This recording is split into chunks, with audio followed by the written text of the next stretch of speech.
Така, здравейте, VBOX. Това е първия ми епизод от новата поредица, моят Minecraft сервер.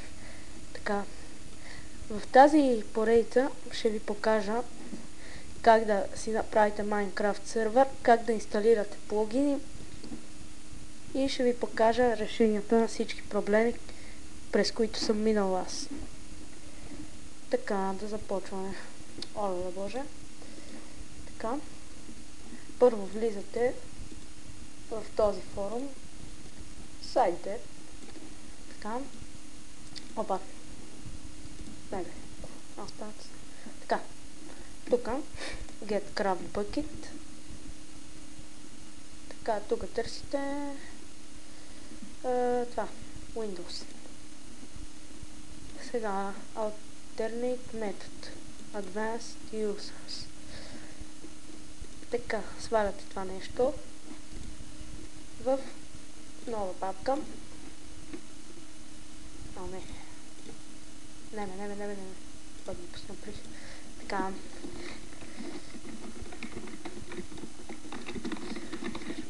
Така, туториал сервер. Запиши. Така, докато чакаме да се изтегли, копираме този текст тук. Това тук е чудо. И влизаме в Notepad. Оле боже. Тук няма значение. Файл. Запиши като Vesco Minecraft. Опа. Това къде си бе? Туториал сервер. Тук, примерно, run.bat и го записваме така. И това ми излиза. Пускаме run.bat и докато чакаме да зареди, отиваме на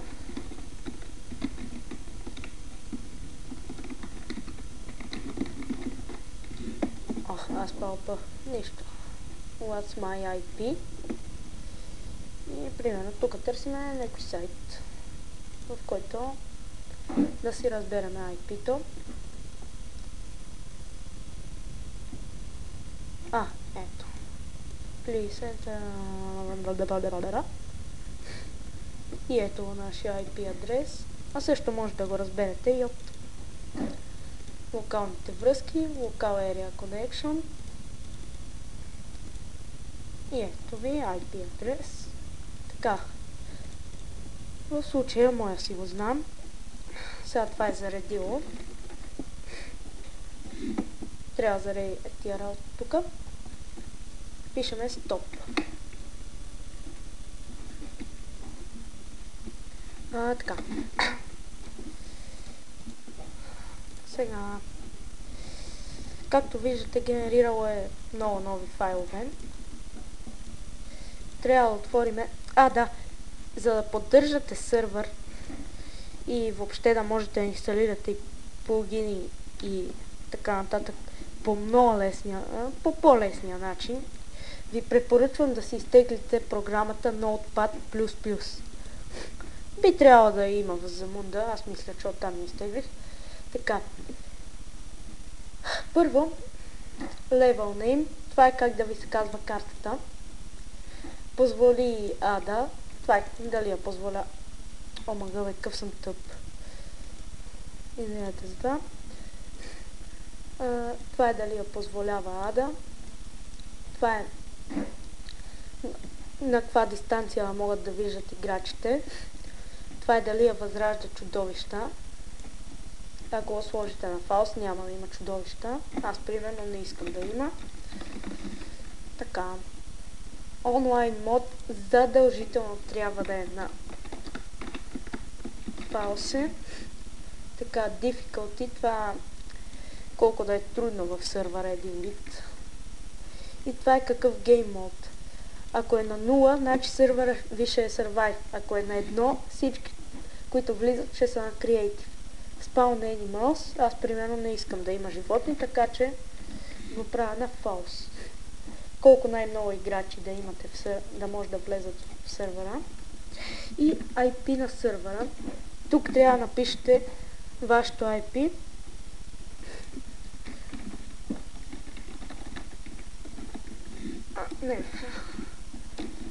Така, аз си го знам наизуст. Така, PvP. Дали хората могат да се бият, аз не искам. Така че пишам false. Порт. Ако решите да имате повече от един сървъра, портовете на всеки един сървър трябва да са различни. Allow flight. Дали хората да имат позволение да летят, аз ще го направя на true. Това тук всъщност не знам какво е. И mode, това после ще ви покажа какво е. Тук може да пишете каквото искате.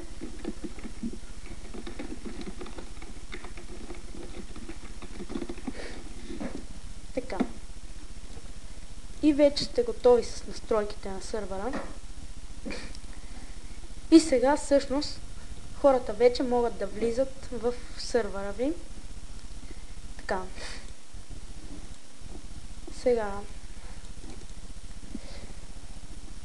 Няма да показвам. Да, всъщност ще покажа.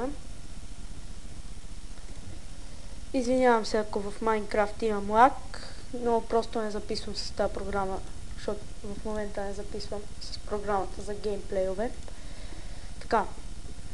За да си добавите сървъра, IP-то може да видите ето. Някъде в най-горните редове. Starting Minecraft Server On. Аз примерно си го знам. 89.25.12.244 вече от... Така. Добавяте си сървъра. И нали тук долу. Аз примерно съм си го добавил. И това, къде ви казах, че може да пишете каквото искате. Ето какво е тук си пише. Поддържате добрия дух в моя случай. Така. Join сервер и вече имате сървър. Така. В последващите епизоди ще ви покажа как да инсталирате едни от най-важните плагини. Как да се направите админ, защото аз примерно имах много, в смисъл не много, ама отначало не знаех как точно. Така. Това беше първи епизод от моята поредица, моят Minecraft сервер. Така. Дай да ви покажа нещо доста важно. Аз имах доста проблеми с това. Ако искате сервера ви тръгне, в смисъл не да ви тръгне, ама да не се налага да правите там разни малко по-сложни допълнителни настройки, трябва да инсталирате Java-та там, където и е зададено по подразбиране, защото иначе трябва да смените в един текстов документ. Иначе казано, не ви трябва. Така. Добре, аз съм Tiger Dona 19. Чао!